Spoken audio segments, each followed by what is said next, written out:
Hello, everyone. My name is Taylor. And I'm Kelly. And we are the co-hosts of Jumping Bomb Audio, the #1 show all about the world of Joshi Pro Wrestling. Every other Monday, we're coming at you with news, show reviews, and previews of upcoming Joshi action. So whether you're just getting into the scene or you've seen it all, this is the show for you. Check us out on the Voices of Wrestling podcast network and wherever you get your audio.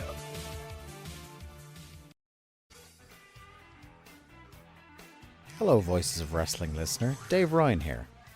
Have you ever wondered to yourself how many hidden gems are hidden away inside the last years of World Championship Wrestling? Have you ever asked yourself how many tenuous gags can be made about the name Mike Enos? And have you ever thought about what it sounds like for two Irishmen to interpret a very chaotic company through its B-show? The answers to all this and more are just a click away. Check out Days of Thunder every second Thursday on the Voices of Wrestling podcast network.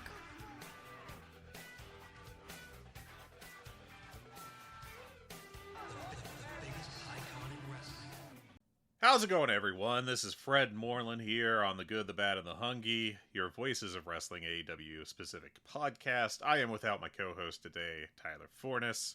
He has better things to be doing. I don't want to air his business, but it is better. So, no offense. Now, it's been a couple weeks since we did our show after All In, so a couple things have happened with the AE dubs. But, let's just talk about what is going on in the grand scheme of things. I think we have to talk about this WWE ESPN deal because I think if you're Tony Khan, you gotta be concerned about this. Pretty good. It's a big issue, and I think this kind of points towards what is really an issue with AEW, which is a lack of structure, I guess, or maybe a lack of administrative manpower. I listened to this week's flagship, and I agree a lot with what Joe Lanza's got to say. I'm not going to just repeat what he said word for word. That's not what you guys are looking for.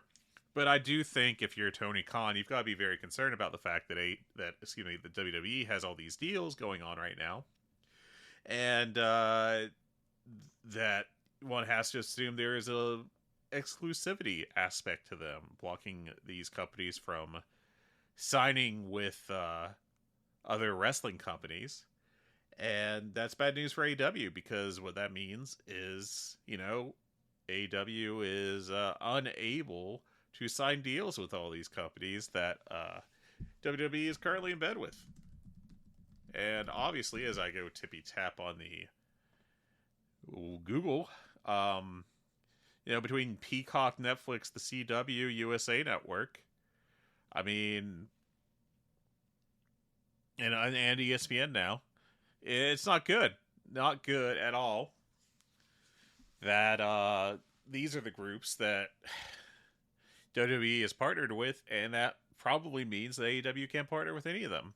So the real concern would be when it's contract renegotiation time with Dynamite, or if you want to get Ring of Honor ever on TV, or Shockwave, remember that? If you want to get any of that stuff onto the air, well, that's a bunch of companies right there that you can't even talk with, apparently. One would presume. I am presuming that all of these have exclusivity because that is the norm. So that's going to limit how much money you can make. And considering that, it's a bad time for AEW, or it could be a bad time in the future.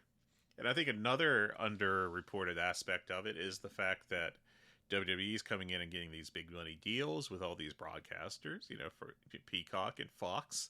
Remember when SmackDown was on there, and Netflix now, and now ESPN.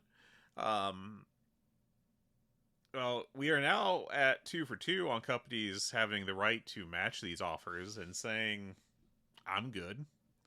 Fox had that opportunity, and they were like, we don't need SmackDown anymore. And Peacock had an opportunity, I believe I saw earlier, to match the ESPN offer.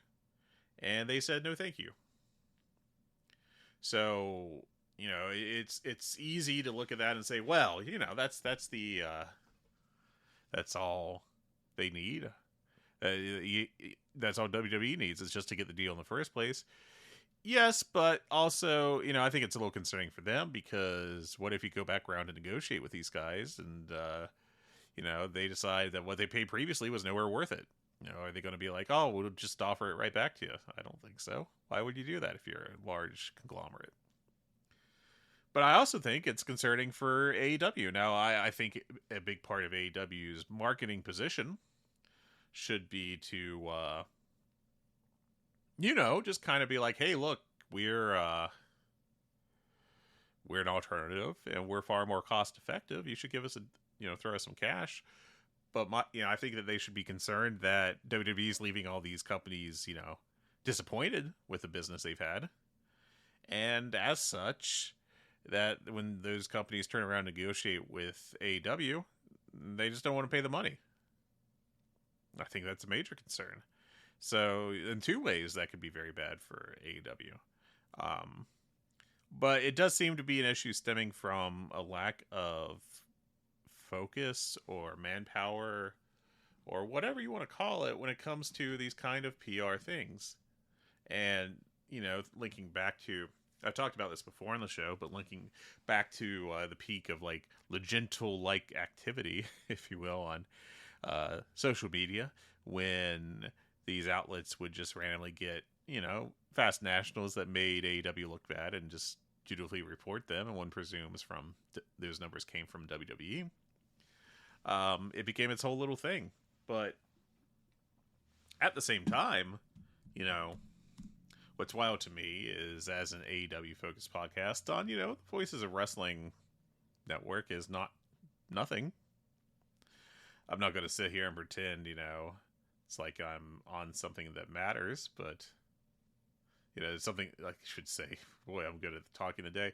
Something massive, but it is wild to me that we don't even get a form response from AEW PR when we have issued questions to them before.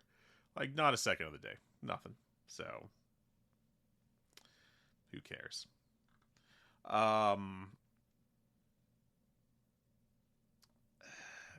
And it's not so much about how dare they leave us out of this. Me personally, like, I'm not put off by that. But the thing that I think is interesting is there is apparently no. Sorry, bad with phone. I'm on a tear right now of knocking out of the park. There's apparently like no effort to do PR work, and given all the resources Tony Khan has available to him, it seems foolish to me to not spend more money on that. But I think that's a massive area where they are in danger of losing more and more ground to WWE, and it's something that they need to really step up their efforts on. But that's just my take on that.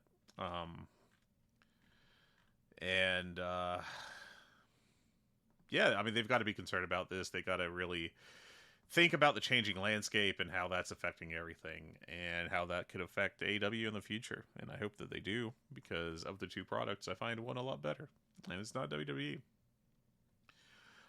So, short of that, as far as big news for AEW, I think it's been a fairly quiet week. Jim Ross says that his contract is coming up, hopes to get an extension. Why not? I complained about him when he was working every week back in 2021 or whatever, and audibly did not care about the product. Like, that was not good. But, I mean, he's Jim Ross. I still think he adds some gravitas to big events, big shows, big matches. I like his usage in general these days, and I think that they should continue to use him in that manner. I think he adds something of value to the production, to the company, and I don't think I always agree with everything he's doing, but with his opinions, I should say, all the time, but he's Jim Ross. He's such a legend. He's still a good commentator at points, so I keep him around for sure. And what he does as an announcer is unique, I think, within announcers today. I don't think anyone comes close to doing what Jim Ross on a good day does. Some health notes from AEW. Buddy Matthews is going to undergo surgery. He had an ankle injury back in February, but his ankle did not heal like he hoped. So now in August, 6 months later, he is going to have surgery. So sucks that it's taken this long. I think I don't know what you do with Buddy Matthews at this point in time. I feel like the whole House of Black thing without Malachi Black and with Julie Hart and Brody King being split off is over, essentially. He could be linked up with the scary goth women group, I guess, but honestly, I just think he should be moved in a different direction, and I don't know if that direction is in AEW. I don't see an obvious spot where he slots right in. And I think if you go up and down the roster, there's a number of people that you could argue should be given priority over him in the booking, to the point that I don't know what his long-term outlook is. That's just my take there. But wishing the best for his health. We also got Dustin Rhodes getting double knee replacement surgery. Great to put the TNT title on someone needing that. But I to put 3 championships on someone needing that, but he is getting that done in a couple weeks. They'll put him on the shelf for a while. Hoping the best for his health as well. I mean, Dustin can still go pretty well when his legs work. I think he still adds value to the company. Hopefully he recovers well and, gets back. And finally, in the triumvirate of health news, I believe, Eddie Kingston is training for a return to the ring. We'll see when that happens. It broke his leg and various other awful things towards meniscus and ACL. God bless. Last May. He's been out since. I think he's fantastic. I look forward to his return. Hope that he's able to get the mobility that he needs to stay at the level performer he is. Then there's a little bit of AEW drama with MVP and supposedly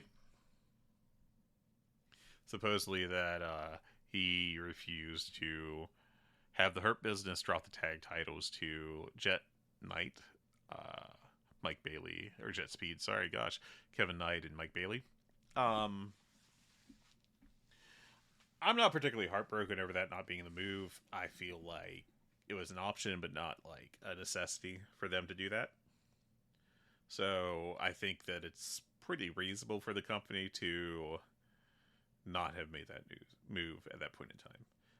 I do think there's a concern about, just how much veto power they are giving MVP / the Hurt Business, how true this reporting is. I don't envision the Hurt Business as a big time successful main event act in AEW. I think AEW style has a certain working standard, and I honestly don't think Lashley or Benjamin are at that level. That's not to say they're bad. I think Lashley's pretty decent these days, and I think Shelton's good. But I kind of group Shelton in terms of entering around the Dustin Rhodes level. And you don't want to be the old company. You don't want to be the company that just has a main event scene filled with people that have been around forever. So, now there is a report that they said they would rather lose those belts to the Gates of Agony, the Outrunners, or Private Party. You might notice a theme with those 3 teams in that they all lost earlier to the Hurt Syndicate. I don't know. It's a question of how accurate this is and how much faith to put into it and all that, but I just think it's not a path you want to head down. And then afterwards, Mike Bailey and MVP did a video where as part of Speedball's vlog, where they joked about it, telling each other to go F themselves, and teasing on this. I don't know how true it is.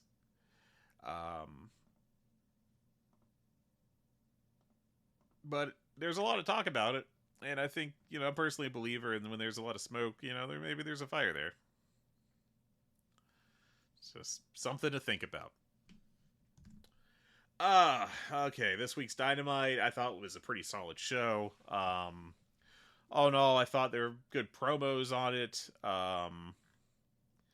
good matches. A lot of people really liked that Young Bucks tag match. I mean, I thought it was great. I thought it was like 4.25 stars, I think it was, but I wouldn't go any higher on it. Just a little too much haha in it for me to be like a great match. I think the FDR Stokely Hathaway act is a very good one. I feel like the whole Adam Copeland's going to wrestle Stokely thing is rushed. That's a payoff when you've got a lot of heat on a manager, specifically from one worker, and I just don't feel like there's been enough interactions to justify this. It feels like they're really just rushing that, but yeah, I'm sure they'll set up something, and then Christian Cage will come out and do part of the face turn. Swerve Strickland cut a great promo, and so did Mark Briscoe, and also MJF. Shocking, I know. Those three all cut very good stuff. Very good promos. I thought it was great stuff. Listening to the flagship, I heard Lanza talk about how he thinks Mark Briscoe's underutilized. He is. He should be like a top of the card heel. What am I saying? Face. God. But he should be a top of the card guy. He is a fantastic baby face. The crowd gets invested into him every time he's out there. And they should prioritize him more in the company. As far as actual matches, I thought the main event, MJF, Briscoe, it's pretty good. But again, I was sure wouldn't sit here and tell you that it's like a must-watch or any kind of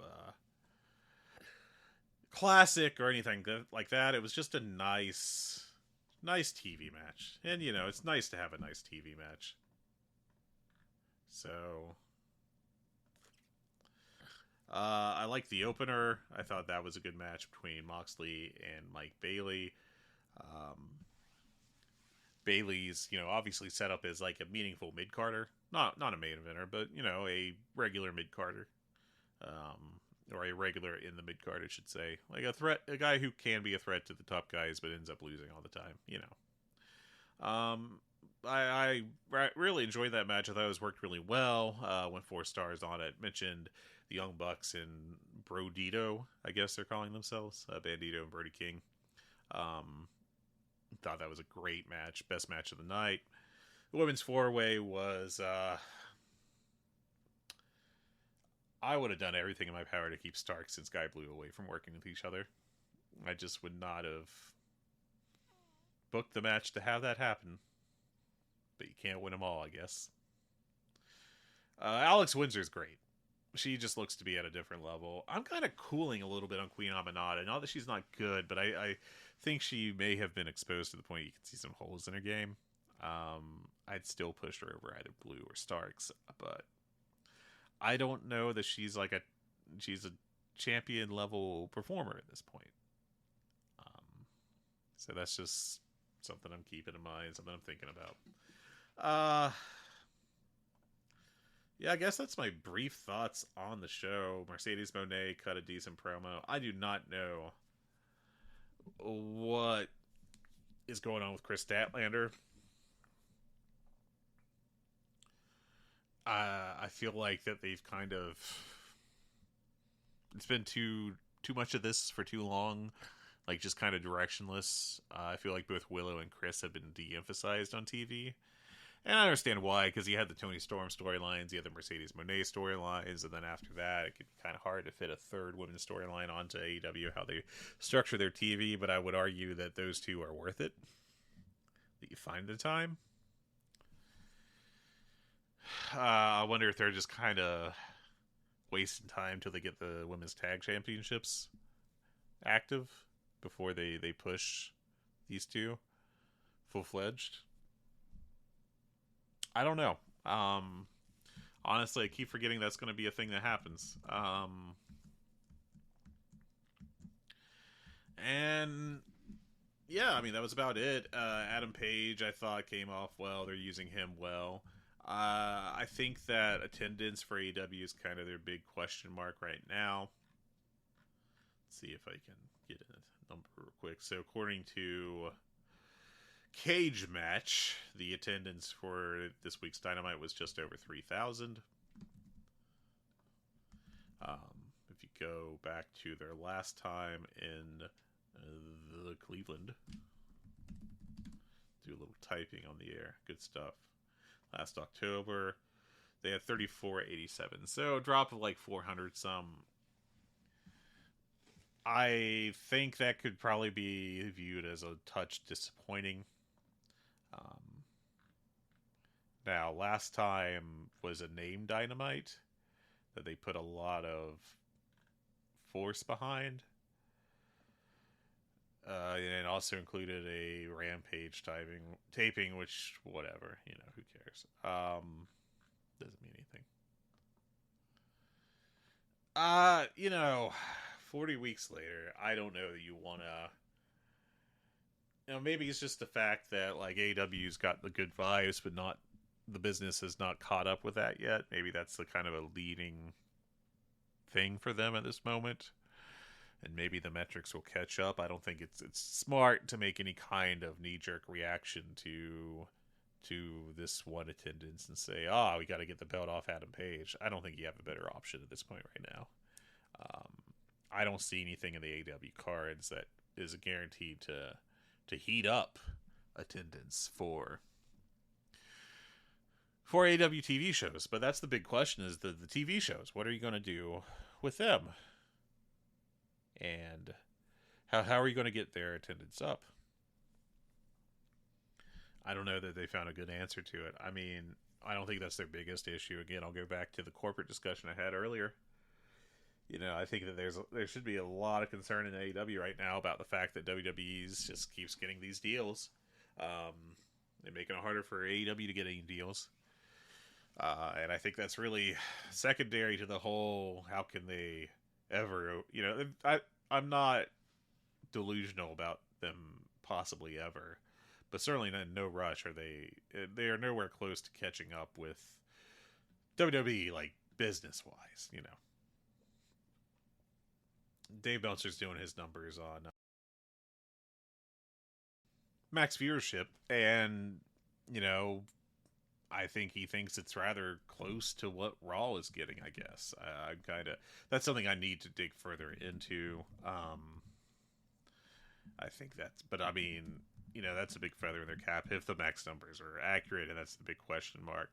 But I think that, that's not really the big story. The real big concern for them is going to be getting these deals, these corporate deals, these deals with content providers to get them to reward them, to financially support them. And that's really where AEW's focus has to be over the next couple of years, is getting those huge 8-figure contracts, 9-figure contracts to keep them financially viable, and debating these shifts in a .17 to a .15 in the key demo on TV, or debating like their Cleveland attendance is down 400, year, or not year over year, but taping over taping, 50-ish weeks later.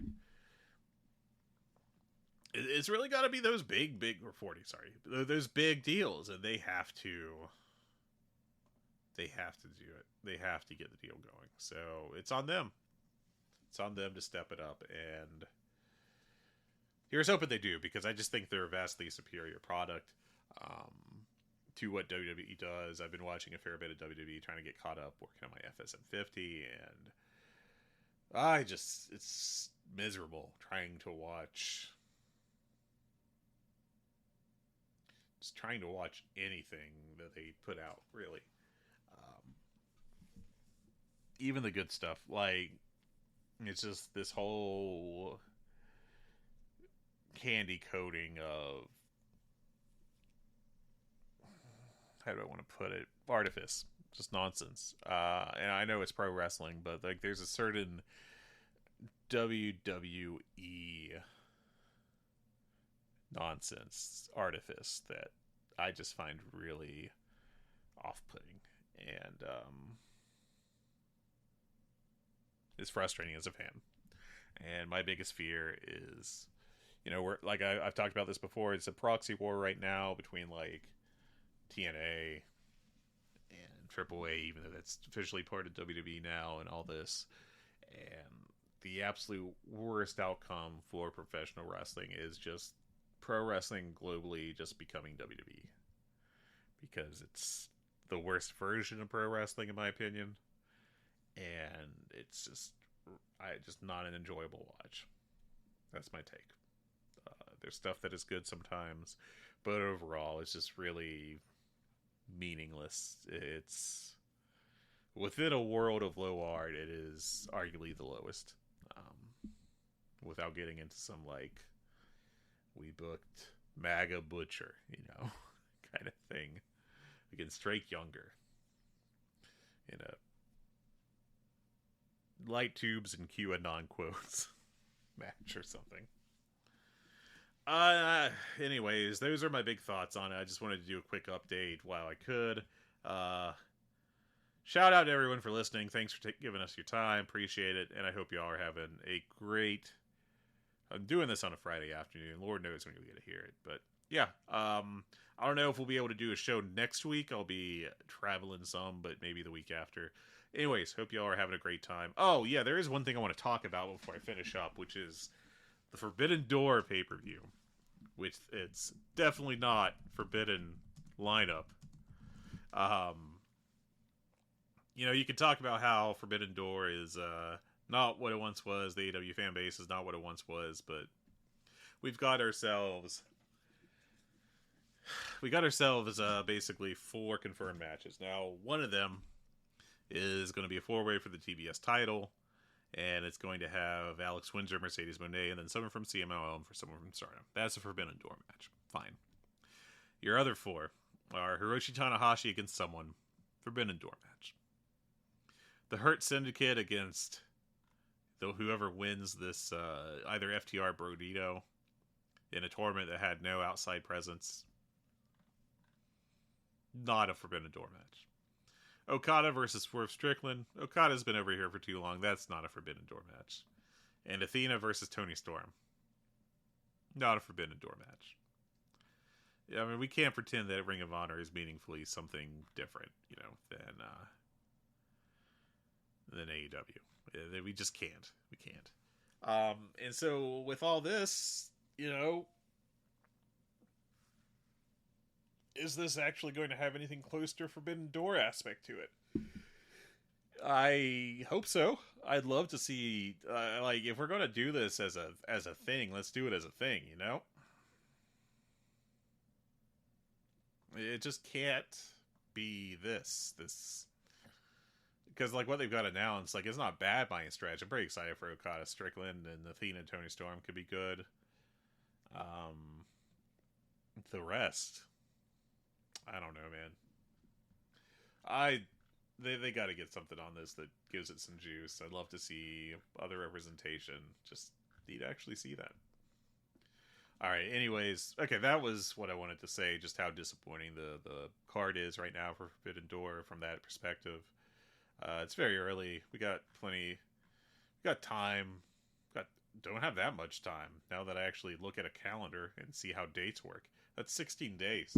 You got 2 weeks, buddy. Let's get this going, Tony. Come on. All right. That's it. That is officially it. Y'all take care. Have a great week. Or 2 weeks. Or however the hell long it is till we sit down and do something again. Take care of yourselves. Bye now. Hello, Voices of Wrestling listener. Dave Ryan here. Have you ever wondered to yourself how many hidden gems are hidden away inside the last years of World Championship Wrestling? Have you ever asked yourself how many tenuous gags can be made about the name Mike Enos? And have you ever thought about what it sounds like for two Irishmen to interpret a very chaotic company through its B show? The answers to all this and more are just a click away. Check out Days of Thunder every second Thursday on the Voices of Wrestling podcast network.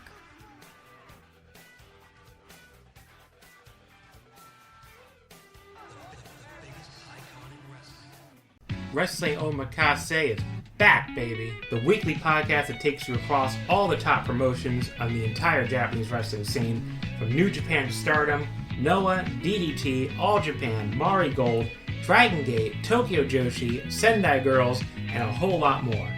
I'm John Carroll, a fan of Japanese wrestling for over 20 years, and every week I'm joined by a rotating cast of guest co-hosts as we break down all the top promotions in Japan, men's and women's.